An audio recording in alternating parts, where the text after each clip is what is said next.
The Oklahoma City Thunder were just eliminated in a nail-biter of a Game 7 against the Houston Rockets, and what a season it was for the Thunder. Despite preseason odds saying the Thunder had a very, very low chance of making the playoffs, Chris Paul took them to the brink of the second round with an incredible performance for the entire year. With their young assets, their war chest of draft picks, and their movable contracts, the Thunder have set themselves up for a very bright future around their future star, Shai Gilgeous-Alexander. Welcome back, everybody. It's Courtside TV, and today we're going to be talking about the Oklahoma City Thunder. Chris Paul was left for dead by fans, media members, and the Houston Rockets last offseason, but he proved everybody wrong this year. He led this collection of cast-offs, role players, and guys other teams didn't want to a place that nobody expected them to be.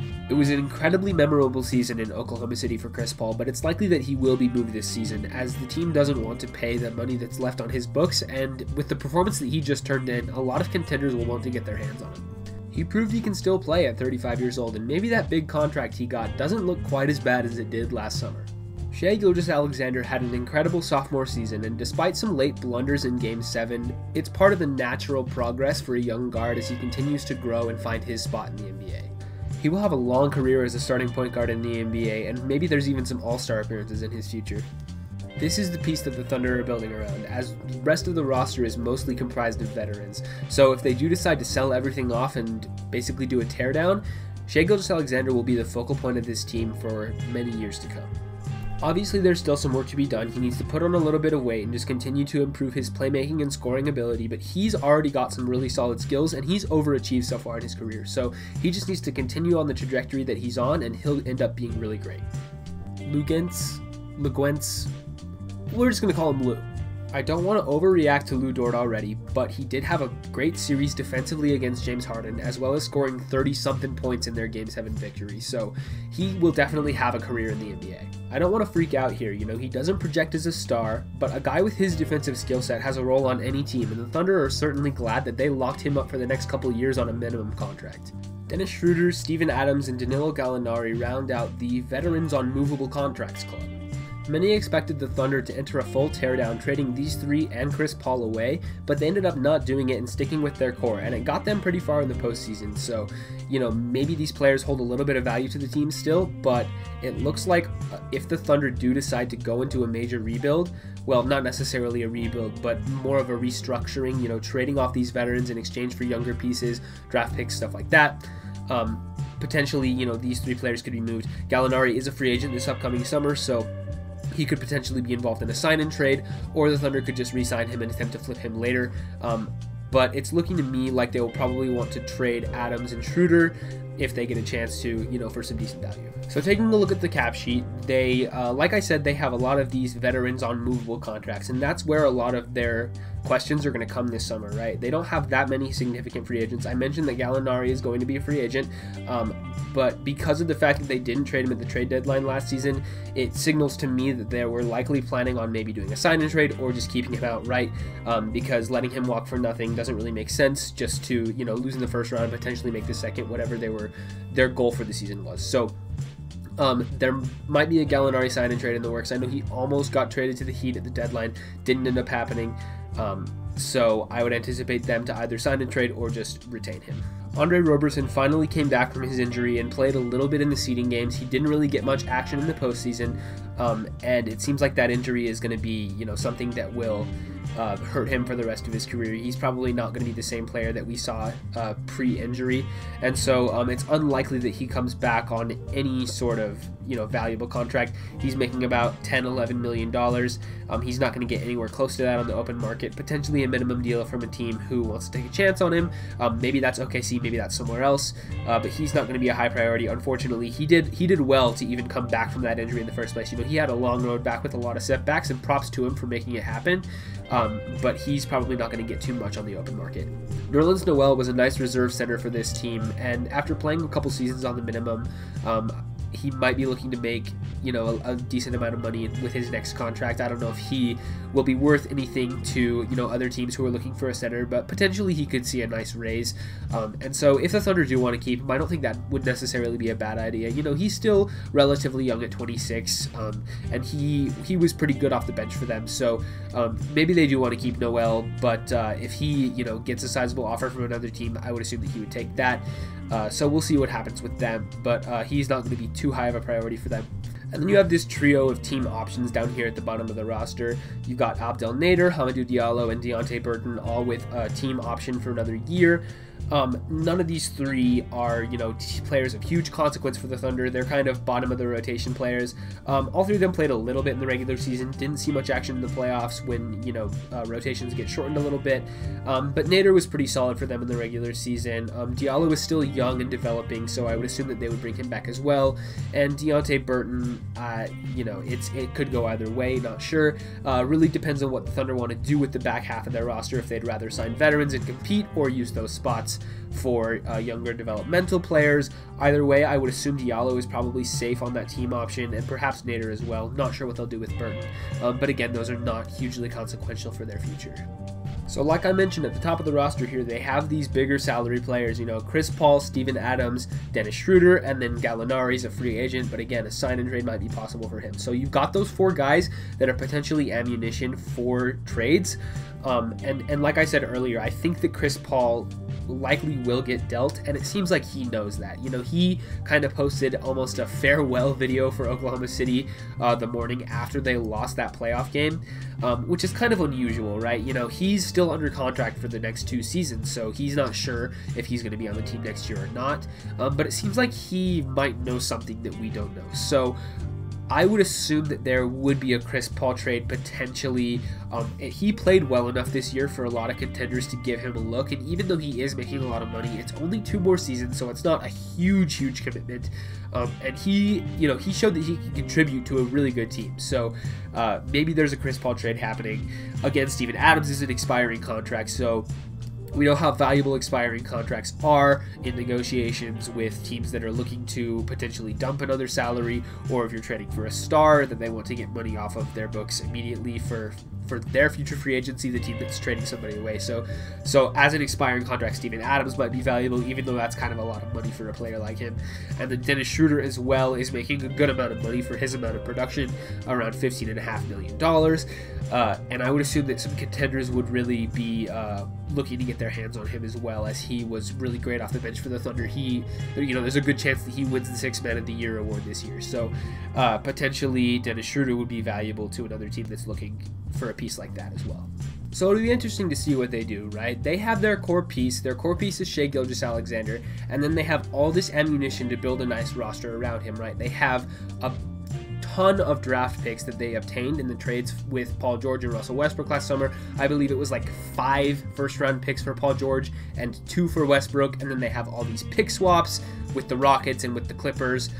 So basically they have tons and tons of picks for the next like 5-6 years, and that's, it's huge amount of ammunition for a team to basically do whatever they want, right?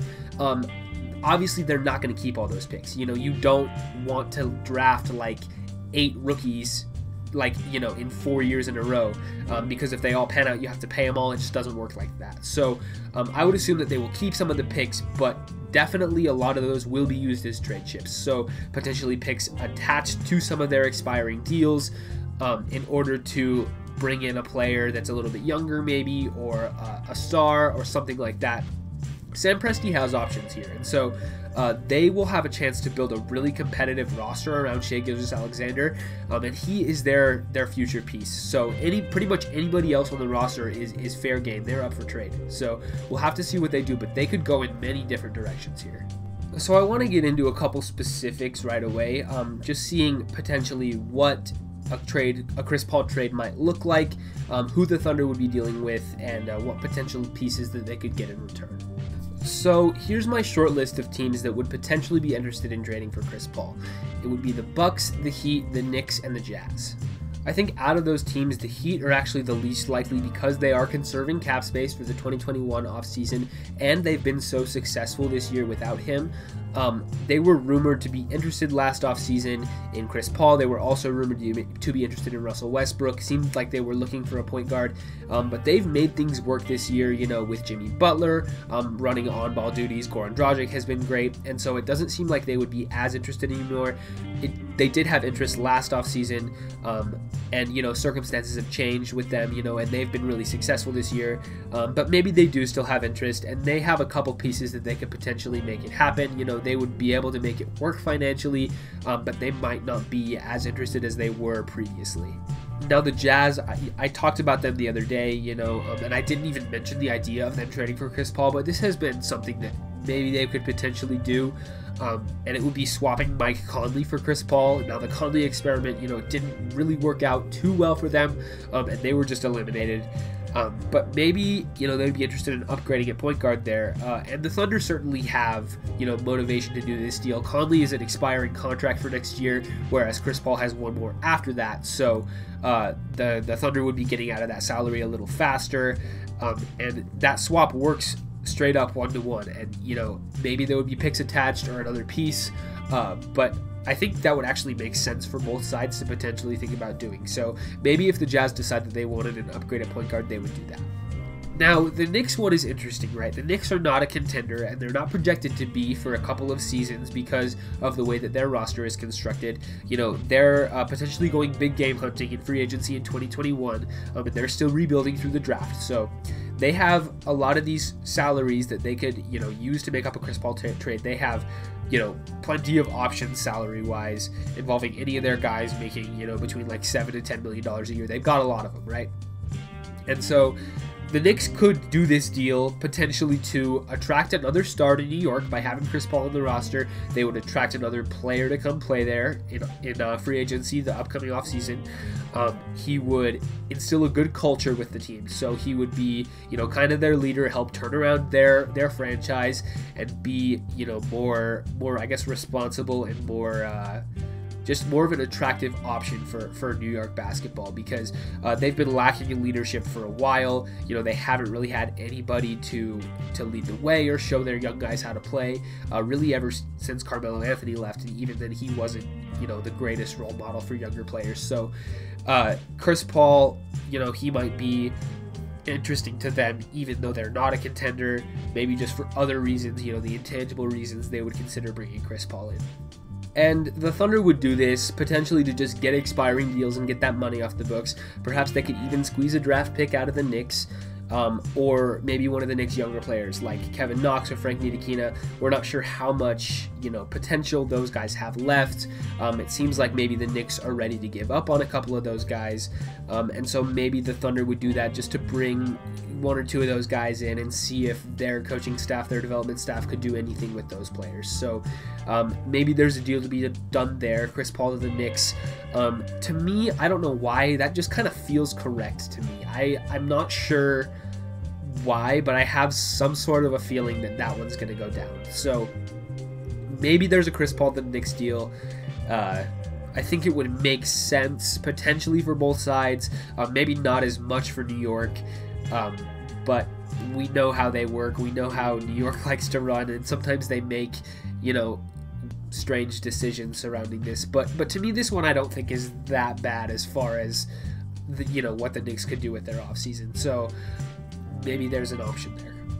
And then the last one is the Bucks, and I see this one as a very strong option for them if the Bucks do continue to struggle this postseason. As of recording, they're down 0-2 to the Heat. They're 0-2 to the Heat. So they're having a hard time.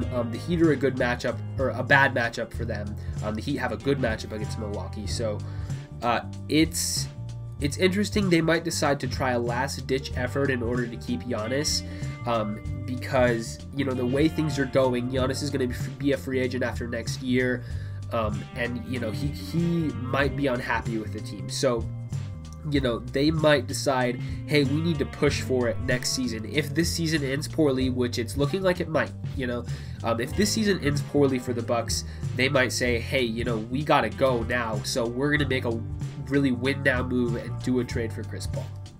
So a deal like this would involve some combination of players like Eric Bledsoe, Brook Lopez, George Hill, Ersan Ilyasova, and Robin Lopez to make up enough salary to get that done.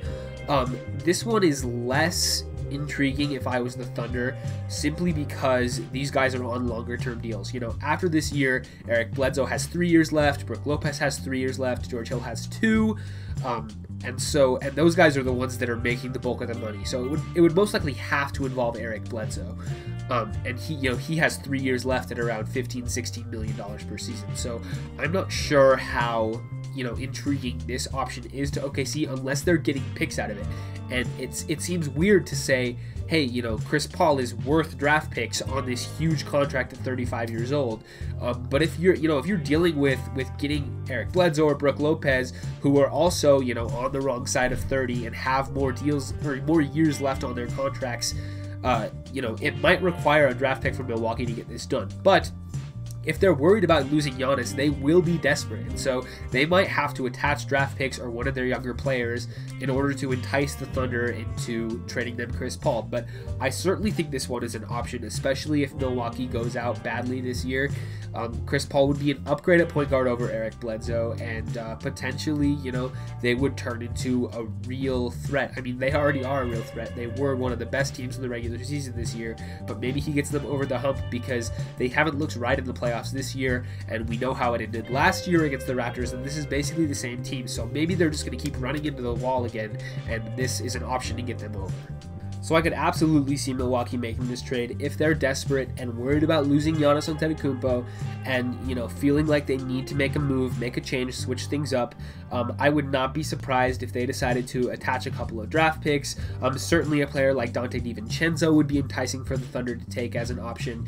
But again, because Eric Bledsoe and Brook Lopez are on these long-term deals, and at least one of them would have to be included in this trade, unless it's Chris Middleton, but he's also making a lot of money for a long time. So they don't really have pieces on expiring contracts to trade, so it would have to be one of those guys, and unfortunately they would have to attach draft picks or DiVincenzo to that deal to make the Thunder want to do it, because the Thunder will have other options on the table for guys who are expiring contracts. So this potentially could be the best deal for them if the Bucks are desperate, but we're not sure how desperate the Bucks are going to be.